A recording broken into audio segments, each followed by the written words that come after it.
Good morning, everybody, and welcome to the Squanch, Wisecrack's Rick and Morty podcast. My name is Jared, and I'm joined here, as always, with the Squanchers. We got Alec. Hey. And Ryan. Well, good morning, everybody. And today we're talking about Rick and Morty Season 4, Episode 8, the Vat of Acid episode. One of the only titles I can think of that does not have the names Rick or Morty into it. But as always, we're going to go around and get ourselves some reactions. What'd you think about the episode? Let's start with Ryan.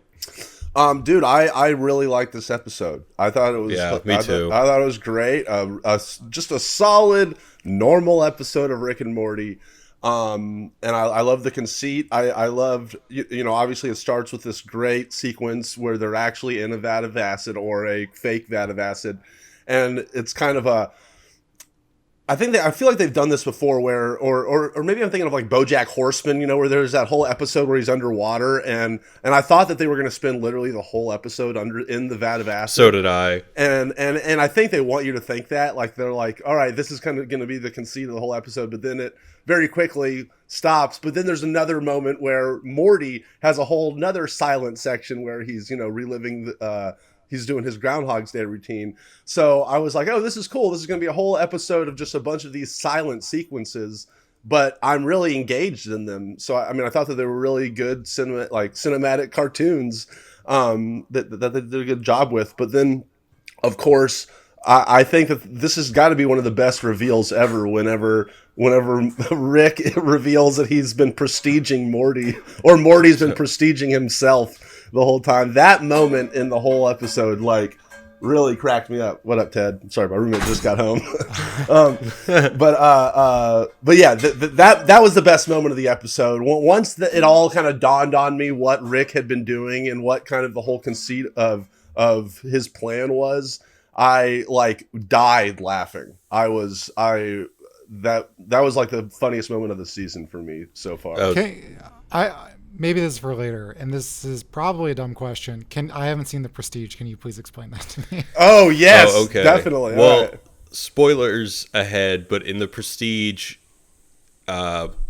which character is it? It's not Christian Bale's character. It's Hugh Jackman's character. Hugh basically gets a replicator, and he's able to replicate himself, and so he does this disappearing man act, but in order to disappear and reappear somewhere else, he has to copy himself. But the disappeared self, he has to drop into a vat of water and just drown.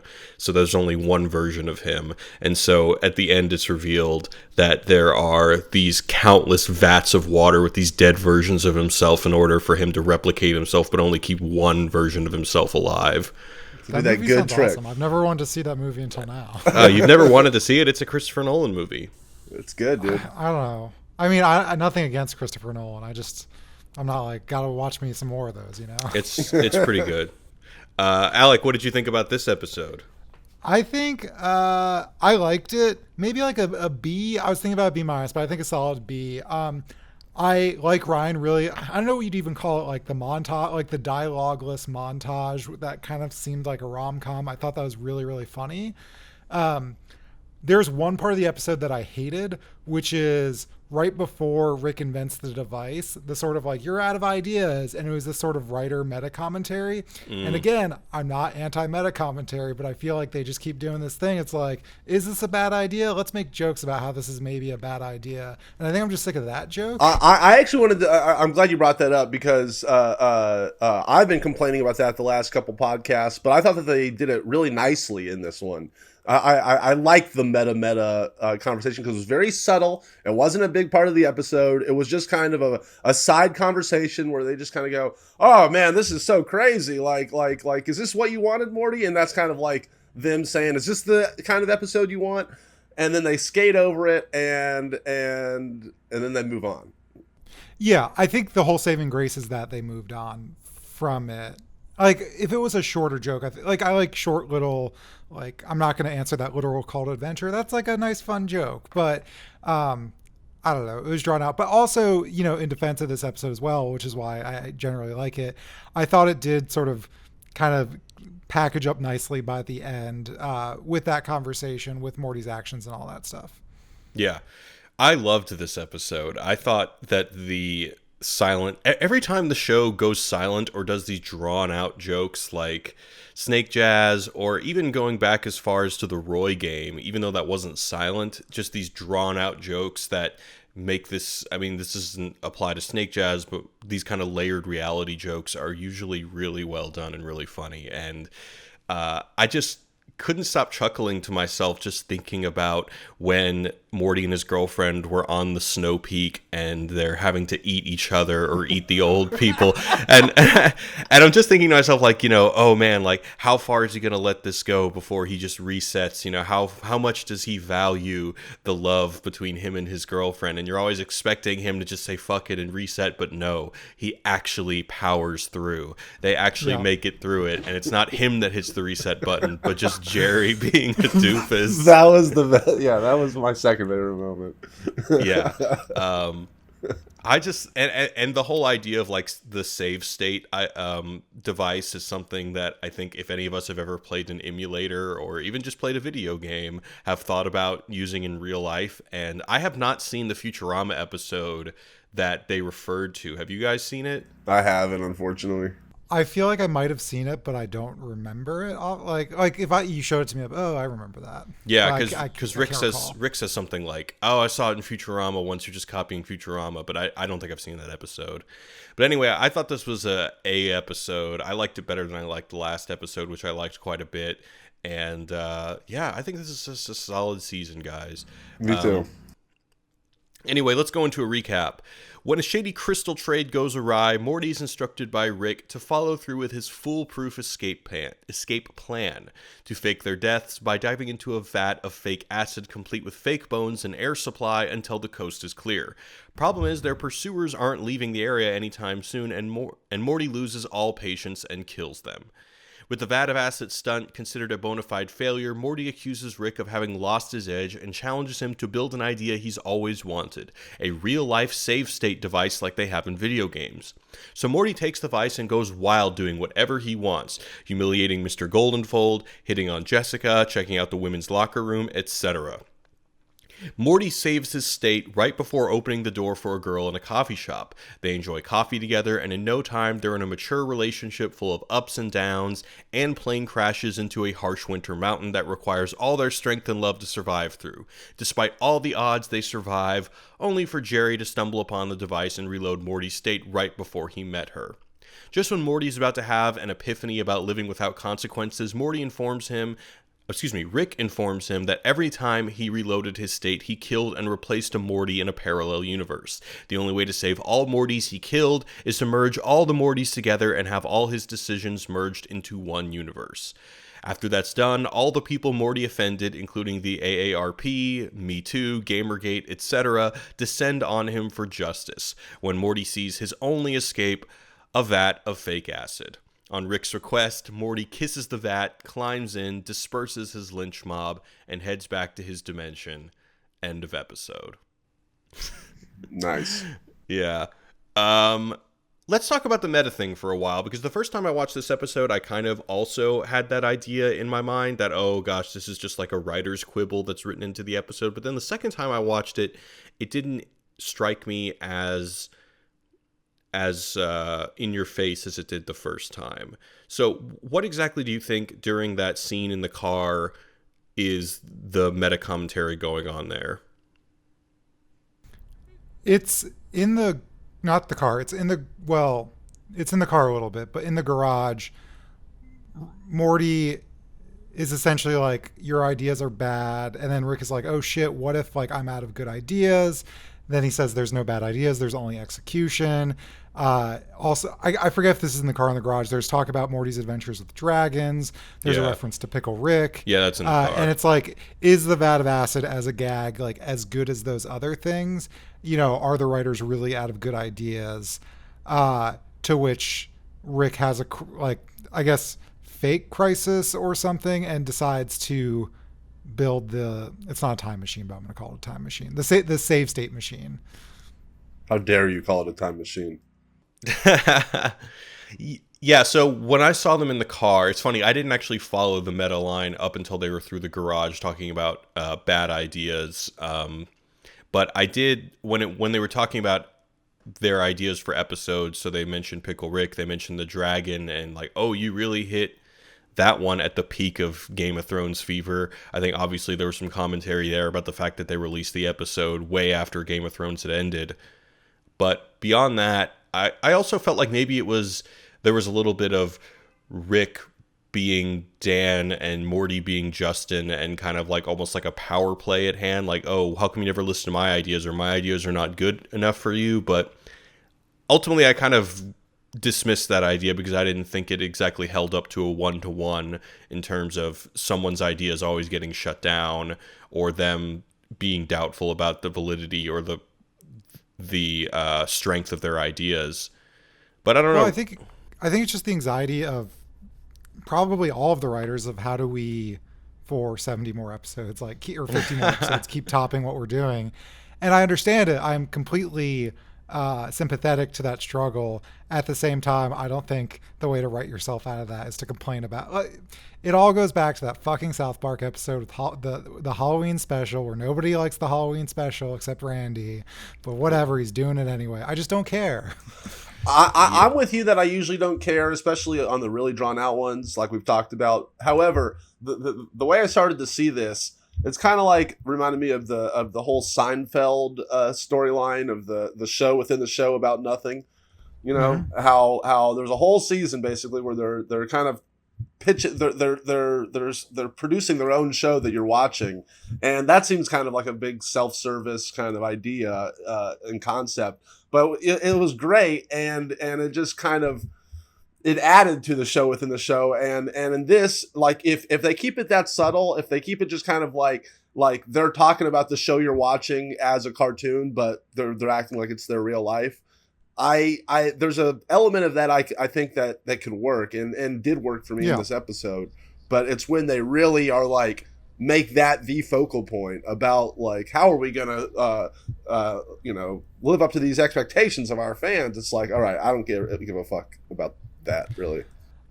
I think go ahead. I was gonna say, how deep do you guys think it goes? Because I remember this anecdote that I heard where the Citadel of Rick's episode was, a lot of times in writers' rooms, the person who gets the writing credit turns in a script that is totally different from what the finished product is, because the showrunners always have the final edit, and sometimes they just overhaul the entire script. And I can't remember exactly what episode it was. Maybe it was the Citadel of Rick's, but the guy who actually wrote the episode, or who was given the writer's credit, turned in an episode that was completely different. It was like about Moby Dick or something like that. Or Tales from the Reclanus was like the original title of it or something. Oh, is that what it was? Well, that's I think the actual title of the episode before it does a bait and switch. I see. Okay. I don't know if it's actually that episode because I'm remembering this anecdote from the top of my head. But anyway, the point being that somebody presented an idea to Dan or Justin or just Dan, whatever, and it was completely changed. And I'm wondering if there is some sort of meta dynamic there between the writer's room, or perhaps a specific writer in the writer's room always saying, we've presented all these ideas that you constantly shut down. Are we actually going to try one of these episode ideas now? And I guess there's really no way of knowing, but yeah. Alec? I was going to say, I think that's what makes meta commentary about shows are great. It's really well done. I think that Seinfeld is good because, again, it's not really insider baseball about the writer's room. It's not even making an unfunny episode. Really, the whole joke of that Seinfeld arc is we're a show about nothing. And isn't that kind of a ridiculous idea, but it's still funny, but it's not calling itself unfunny. I think other shows that really do a great job of this is It's Always Sunny in Philadelphia does these kind of like weird retrospective episodes where there's one episode where they essentially, it's like D-Day, like Dee, the character, and she just makes them relive like all these horrible things they've done. And I just think there's like, I'm not the expert on it, but there's a great way to do it that lots of people have done it. And then I think the bad version of it is, here's a bad idea. We're going to make jokes about this being a bad idea. Yeah. Yeah, it seems to be the hot button topic about this season, because even like a lot of the voicemails that we've been getting, a lot of the emails that we've been getting have been talking about just the extent to which they're using the meta commentary to comment on how the show is consumed, how the fans react to the show, how the fans celebrate the show. And I'm a little bit torn about it, because on the one hand, yeah, I think it's a little bit egregious at times. I don't really think it does the show any real service, but this episode that we have right here, aside from the part that we've been picking apart, which is actually a very small part of the episode, I think for the most part they've been able to move on and at least are trying to forge a new identity for the show that isn't always talking about meaninglessness, that isn't always talking about nihilism, and I think they're doing a pretty successful job. Yeah, I think they're doing good character development episodes. I mean, as much as we already know about Rick's character and how maniacal he is, I mean, this was an extra layer on top of that with this episode we got last night. Like, the dude is maniacal, and yeah, I felt like we got a nice little piece of the relationship. Yeah, let's talk a little bit more about the character beats, and because I've always been harping on how good it is when episodes give us a little bit of a little development in the dynamic between Rick and Morty, and in this one, we see Morty getting pretty brave in shunning Rick. I mean, Rick definitely puts him back in his place, but I'm wondering if by the season finale we're going to have a full-on Rick versus Morty showdown, whether it be some kind of dramatized breakup or a showdown, because in the last couple episodes, we've definitely seen them, well, specifically Morty, instead of being meek, I think the main thing that we've seen this season is that he's starting to kind of come into his own in terms of standing up to Rick. So I'm wondering if like that's the main dramatic beat that they're building up to in some sort of showdown in the finale. Do you think that on that note that melding that and the meta commentary together, that basically like Rick is the writers and Morty is the audience basically, and Morty's kind of always complaining about,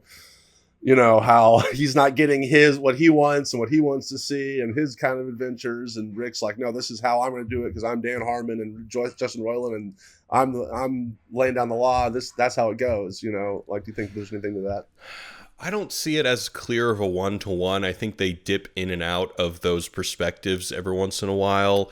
But on a whole, I don't know. I've been trying to just think of it divorced from the meta aspect and just thinking about the characters. And I think that on some level they are trying to do that as well. But I really hope that if this kind of showdown happens, I hope they really do just keep it focused on the characters and don't allow any... Because, I mean, they've done this so many times in terms of making some sort of meta commentary about, hey, this is how the show is going to be from now on. This is how the show is going to be from now on. The end of season 3, they said, oh, it's going to be kind of like this last season, except a little bit more episodic. At the beginning of this season, they give us another primer. We get it. Move on, and I hope that they actually do move on without any meta winks in any kind of finale, because I think that they've been doing good character work that is divorced from any meta aspect, so I want to see them just nail that, and I think that they will. Totally. And so you think there's going to be a big showdown, and you think that Morty's going to be the new Rick at the end? That's what you think? No, and then at the end it's going to be called Morty and Rick. The show is going to literally be renamed. I don't know. See, like, that's what I want. It's probably going to be something like Morty claiming that he doesn't need Rick, or Rick maybe having to move out, or there's going to be some sort of crisis in their relationship. I don't know what exactly it's going to be, but that would make the most sense. They're going to get like a little divorce, yeah. Okay. Or we haven't been focusing on Jerry and Beth. They've just been up to some crazy shit that's really going to come to the fore by the end. That's gonna, like Jerry, someone emailed us or left a comment about them kind of mining from the comics, and there's this whole like evil Jerry plot line. Mining from the comics? Yeah, like mining material from the comics. From the Rick... Oh. Yeah, there are Rick and Morty comics. Well, I vaguely remember that, but okay. People read them and they're a big deal. Okay, continue. Yeah, anyway, there's like an evil Morty, but it's an evil Jerry that's like probably I read some of them. I think it's one of the most notable things from it. Anyway, Jerry and his bees are going to create some evil empire. in this universe, not a different universe, and that's going to be the big showdown. I don't know. I'm just bullshit. Oh, I thought you were trying to tell me that the bees were like comic canon. No. I mean, I do miss. Oh my gosh, I had a small lisp there for a second. I do miss Beth and Jerry. Yeah. But I like that it's just the bit of Morty and Rick. I like it. Yeah, they had their divorce last season. We saw plenty of them. This is another episode where there's only an A plot, by the way, and that's usually where we see more of Beth and Jerry or even Summer. But it really has been mostly a season dedicated to the relationship between Rick and Morty, which is, the heart of the show. So kudos to them. Yeah, I like it. I'm loving this half season so far.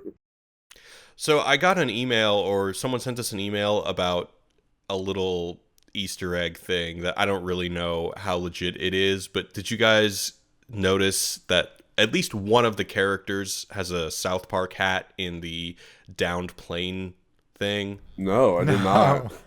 Somebody sent us an email that there was, I guess, a Reddit thread that suggested that when they were abandoned on the mountain, there are 4 characters that all have obviously various winter gear on, and the one thing I can definitely say is one of the characters definitely has Stan's hat from South Park, and Morty is wearing a orange parka that you could liken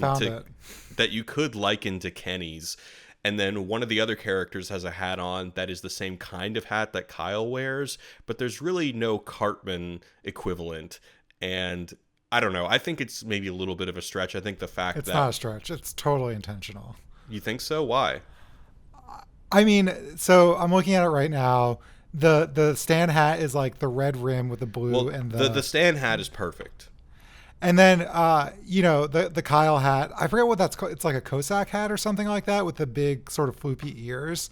And then the fact that Morty is in, and also, I mean, Morty doesn't die, but like he almost dies. He's in a red parka. It seems incredibly intentional. But where's Cartman? You can't forget Cartman. I mean, maybe the other thing is his girlfriend's there, and she can't really be Cartman, or can she? I don't know. I'm still looking. I don't know. I'm a little bit split on whether this is intentional or not, but I thought it was definitely something eye-opening when I woke up this morning and saw that email. I was like, oh, okay, interesting. Why would that be there? Why would they reference them there? Maybe they're just fans. They don't get to present winter gear enough and decided to just sprinkle that in there. I don't know. I don't think there's any deeper meaning to it. Like there's anything about South Park. Oh, you know what? Maybe it's because this is a real deep cut. This is a big stretch. But you know how Trey Parker's first movie is Cannibal the Musical? Oh. Yes. And they have to cannibalize themselves. They have to cannibalize the other people God. on the plane when they're stranded there in the winter. I don't know. We're showing you the meaning here. Yeah, right? We're showing you the meaning. That's our other podcast. But yep, there you go. Rock solid. I know you're saying that sarcastically, but I think that is actually pretty rock solid. Really? I don't know, dude. That's so many different layers and leaps of logic that you have to get to come to that reference. No, there's like 1 or 2 layers. There is we like South Park and Trey Parker. Trey Parker made a thing about cannibals, and the characters are cannibals now. Okay. I don't know. I also think that South Park isn't a show that you fuck with because they don't like anybody, and it's only a matter of time before South Park does to Rick and Morty what they did with Family Guy. Honestly, I'm surprised they haven't done a Rick and Morty episode yet, to be honest. Yeah, I don't know. They've already done The Simpsons. They've already done Family Guy. Yeah. Here's the thing, though, Slick. Simpsons used to be great. It became awful. No one can really disagree with that. Same thing with Family Guy. They're just easy targets where I don't think Rick and Morty's an easy target, but I don't know. I would love for them. Oh, well, here's what I will say. Rick and Morty would have been a much easier target if they didn't do what they've been doing this season, which is kind of reorienting themselves in order to not only be a show that's about bleak nihilism. Because that would be really easy to take Yeah. down, and it just obviously taking down the whole edgelord fan base. But I do think that they're actually successfully doing some damage control this season. Yeah. I mean, Rick and Morty they're above, the show is above the fans. They always have been. It's like they're untouchable. It's too cool and good and high quality of a show to, in my opinion, to fuck with. But I do think you could totally take down the fans, kind of like everyone else does, and how the fucking show Rick and Morty is doing. I definitely think that South Park could mine from that. Here's a comment on the live stream from Ryan Edwards. Morty keeps dying like Kenny, and that's why they reference South Park with the hats. Rick does even kill him in the episode. Oh, when I rewatched that the second time, because as soon as I finished the episode and started rewatching it again, I was like, wait, does that mean that Rick actually killed Morty? Like, what the fuck? But he shoots him with the gun, but you still see like Morty's animated breathing, so I think he just knocked him out or something. You were looking real close. I was, but I still think even with that technology, Rick definitely killed another Rick, like to become him in the sort of merged reality. No, I think interestingly the save state device is only linked to Morty, so if that were the case, then it would have been Rick who would have reset, but it was Morty that reset. Like that little purple smoke that comes out, it came out under Morty, it didn't come out under Rick. Look who's watching closely now. Because I thought, you're right, because I thought of the same thing at first. Yeah. All right. Speaking of the fans, we got some great voicemails and some great emails. Do you guys want to dive in, or anything else you want to bring up? The one thing that we haven't talked about is the awesome just Groundhog's Day-esque elements of, or just the whole device of that. I thought that was one of the best twists on the Groundhog's Day concept, the reliving an everyday concept. Definitely. It's hard not to think about Groundhog Day. Were there any actual direct references to it? Because I know there's that scene in Groundhog Day when he's basically going postal with a car. I didn't really get the joke with Rick next to the guy he called like Heroin Henry. Oh yeah, something like that. Oh, it's just because he's every once in a while, if you can live forever, you just have a night with Heroin Henry and you go get fucked up and do heroin and do all this fucked up street shit. If they had shown him doing heroin, I would have gotten it, and you're probably 100% right. Yeah. But I didn't. My point was I didn't know if that was a Groundhog Day reference or something like that. Groundhog Day, amazing movie. If anyone hasn't seen it, they got to check it out. Edge of Tomorrow, too, is another good one. That's another good one. Not as funny and not as Bill Murray, but I love it. Oh yeah. No, I love both of those movies. But that whole montage is probably the best montage of the show, of him doing all of those. And that song, what is the song? Like, It's How You Use It, or something like that. Isn't it also a parody of the Up beginning, would you say? Oh, man. Well, you're talking about the part that also includes the relationship, right? Yeah, well, it's just like it's a silent montage of two people in love and going through life together, basically. Oh, I think you could probably look at it like that. I didn't think of that, but that makes sense. I mean, the Up montage is silent, and this one is silent as well. Is that a rom-com trope, though? I was wondering if, for instance, it was like, I haven't seen it recently enough, but I feel like a montage like that exists in You've Got Mail when they're like emailing each other. Maybe it's not silent though. Yeah, it's not silent. Yeah. And not like an extended length. Right. Like both of those are. Yeah, I would lean towards no on that one.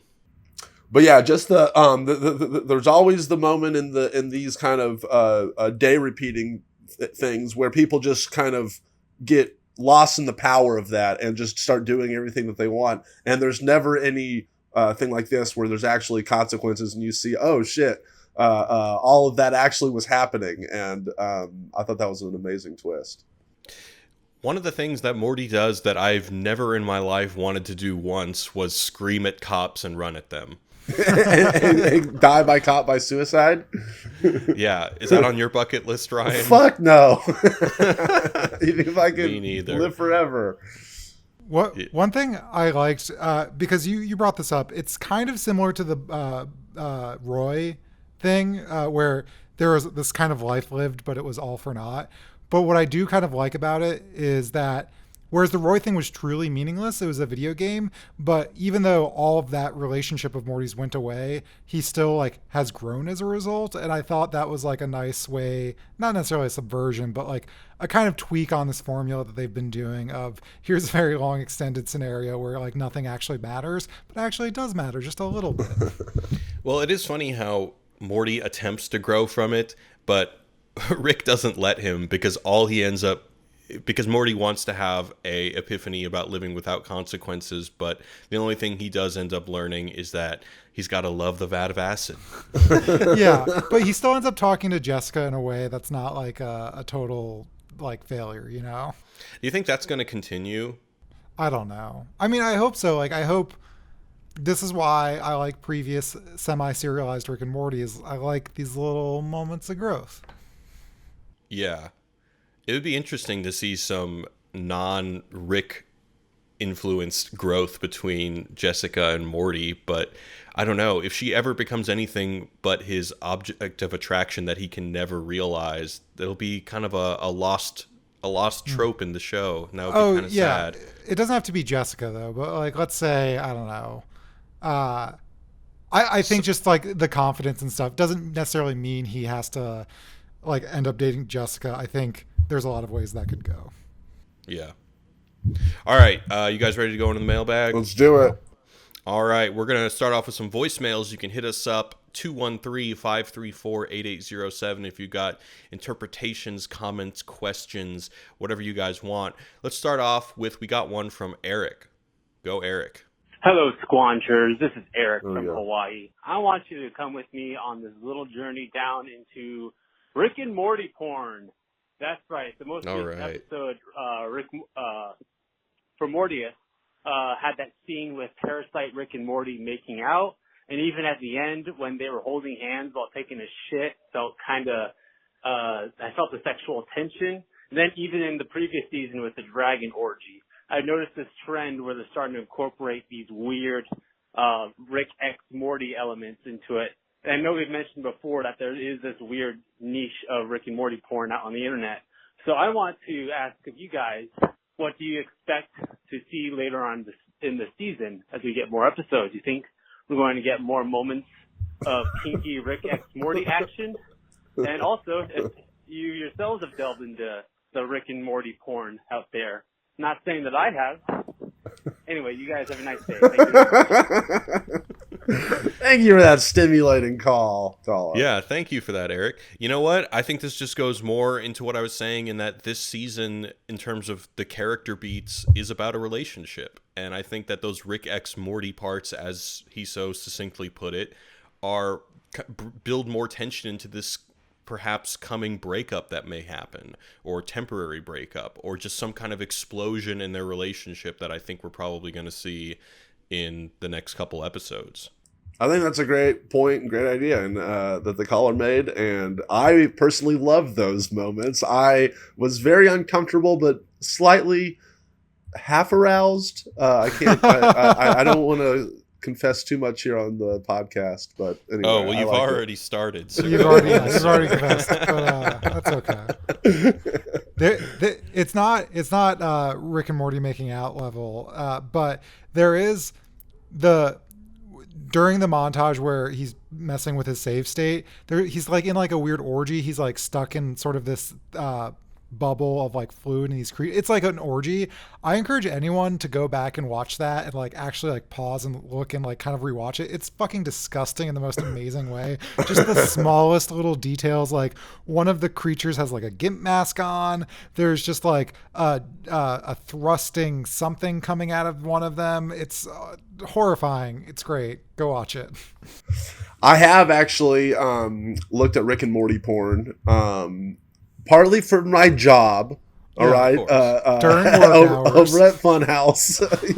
There's a great Rule 34 site. If anyone's not familiar with Rule 34, Go look up. There's literally a website. Anything on Google, you just want to type in Rick and Morty, Rule 34, anything Rule 34 and media, you will find porn of it. It is out there. It exists. It is a rule like natural, like Isaac Newton's laws and stuff. Yeah. It is. it is objectively true. Oh, well, I mean, you can't stop there. What about it? Well, you just said you have looked at Rick and Morty porn, and...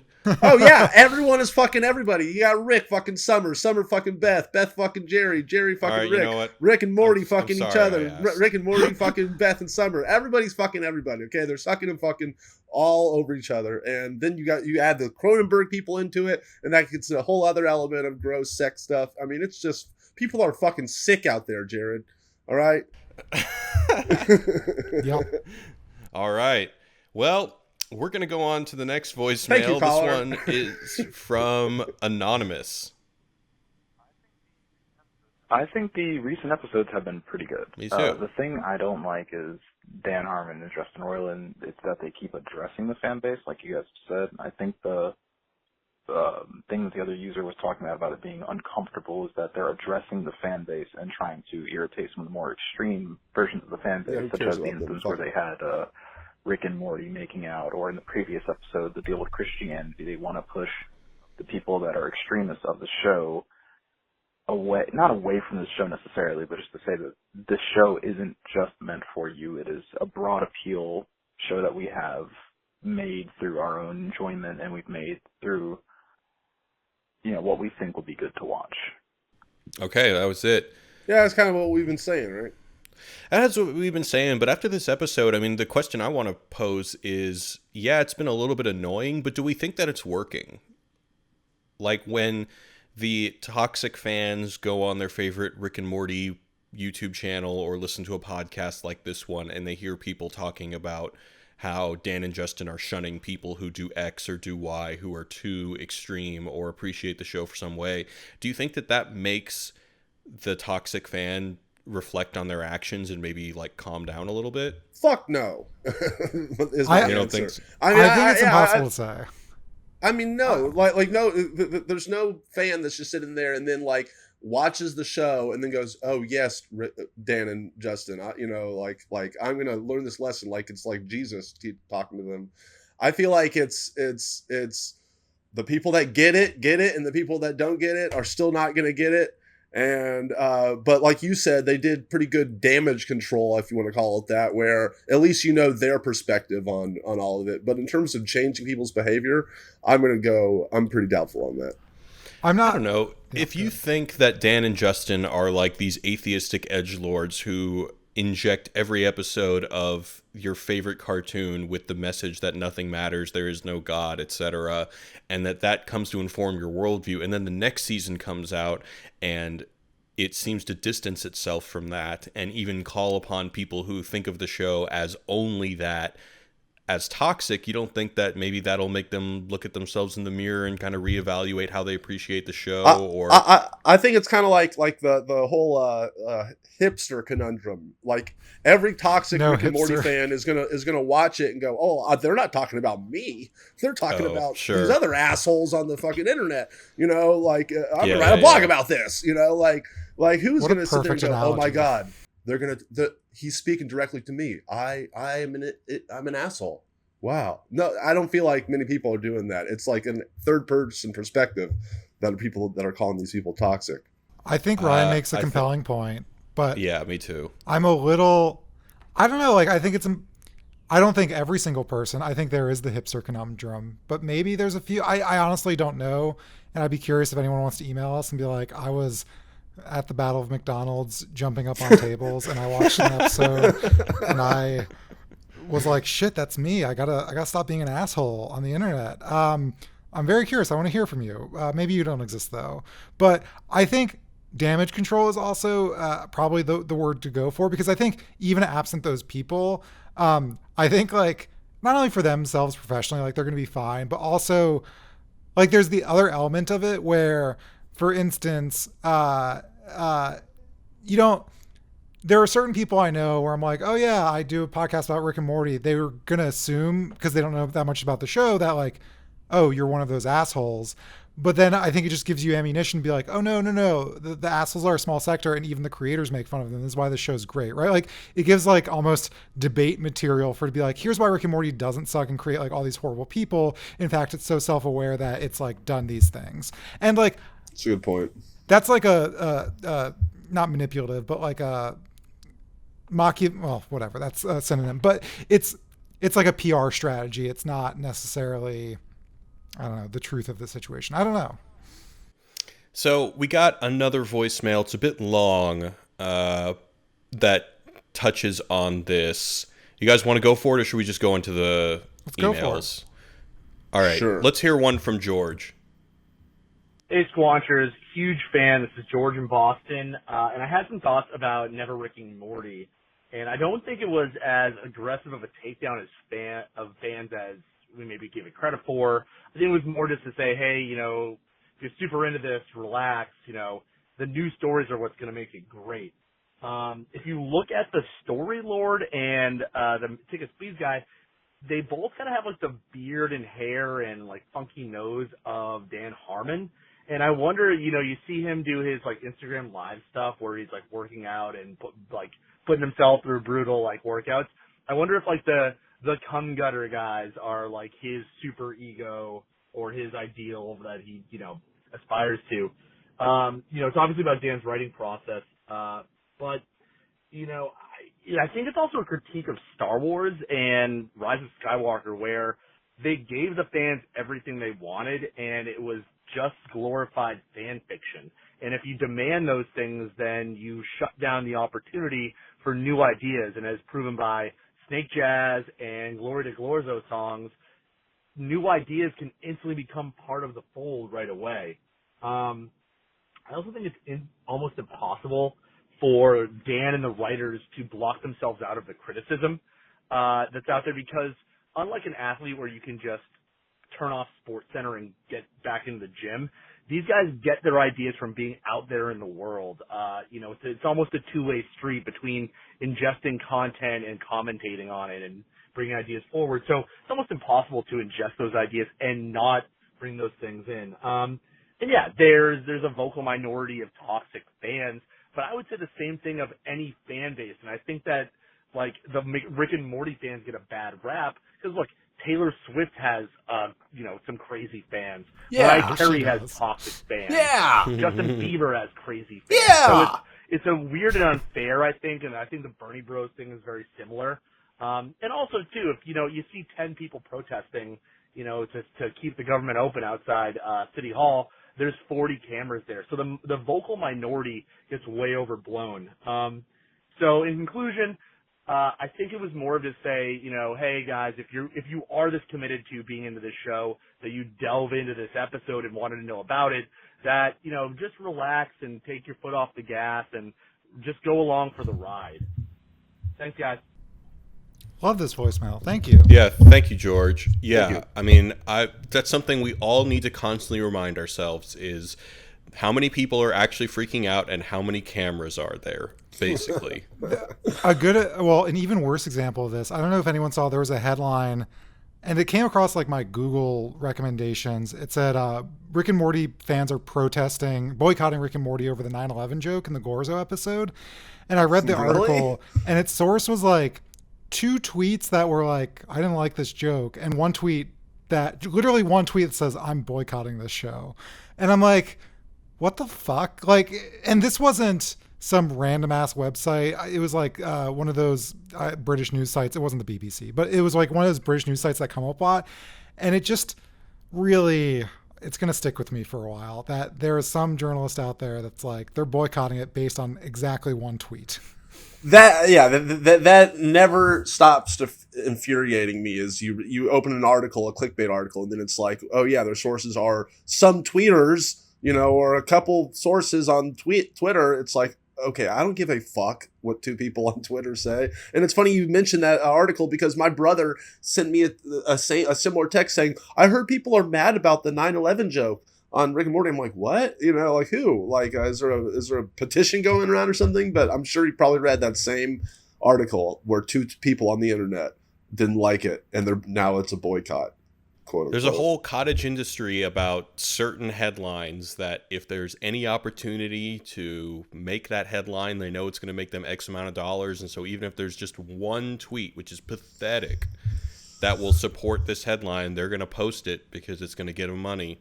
Luckily, I do think that we are, 10 years ago, 5 years ago, that was working like on all cylinders, you know? I feel like now I think people are more cautious and more, a significant growing number of people are more cautious about that. See, I don't think so. I don't think so either. I'm more optimistic for people than you are. Because Alec is as woke as they come about this stuff, and he still clicked. Yeah, but he clicked, but he's suspicious and skeptical. It doesn't matter, though. At the end of the day, it's a click, and the click gets the money. Oh, who cares? That's going to happen no matter what. Here's another example about a completely different topic. With like COVID news, there's like a lot of headlines about like some study, and the headline, like for instance, there was one that's like masks aren't effective at stopping COVID. This is not true. The study was, and so the study that they were studying was a real study where they had someone wear a mask and they coughed on like a petri dish or whatever it was. And then they found like if you held the dish 7 inches from your masked face and coughed on it, a small amount of virus would be there. So the headline people are sharing on Twitter being like, oh fuck, masks don't work. Like it won't even stop it, blah, blah, blah. But the actual study was not anything like that. It was just suggesting at extremely close distances, small amounts of the virus can make their way through. And I have like fallen, I don't know the right word, but there's like lots of studies where I'm like, oh shit, I see this headline and holy fuck. And I'm bombarded with hundreds of them a day. And I maybe read 5 or 6 articles a day about all kind of COVID or Rick and Morty or anything. And, you know, it's only the ones that I have time to click and read that I'm like, oh, you know, the news that they're reporting is worthwhile, but the headline is so misleading and out there, you know? I think that there's always going to be manipulative headlines. There always have been, but it's like, I think that they were more effective probably not too long ago than they are now. And now I think that there is kind of a good concern for like, all right, if you share an article and then if you find out later that, you know, you really didn't read the article, that's not cool anymore. You know, it's like, oh, you got to read the article, man. You know, you shared fake news or whatever the fuck, you know, you want to call it.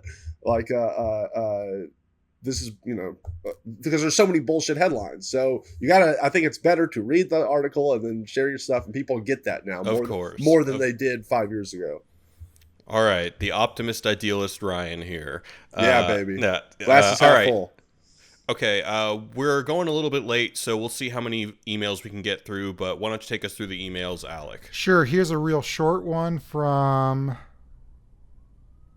Morty. That feels wrong. But anyway, thought you might enjoy this attached Pornhub advertisement, life imitating art, imitating life much, and it's just a screenshot of Pornhub, be like Morty, get free premium. Thank you for sending that. Whoever sent that. Oh, that's pretty awesome. This is an email from Stefano about the latest episode, Hi Squanchers. I've just seen the latest episode and I found it great. There were a few outstanding moments for me, one of them being when Morty finds himself fighting all those adversities after the plane crash and decides to call 911 instead of respawning. It's an evolution of the character as he seems to understand that stepping out of his comfort zone and pushing himself to such a courageous set of choices ultimately rewards him with a prize of love until Jerry accidentally resets everything. Which is all the funnier that it's completely silent and they don't dramatize through any dialogue, or even it's funny how the music doesn't even get more dire. It's still the same boo doo doo doo doo doo doo, and completely undercut the severity of that character change. That wasn't The Simpsons that you just hummed? No, that's the song that plays during the montage. Okay, sorry, it sounded like The Simpsons. Maybe it sounded like The Simpsons. GoldenEye to me. Oh yeah, I did. Yeah. Anyway, Jared's tone deaf. It's fine.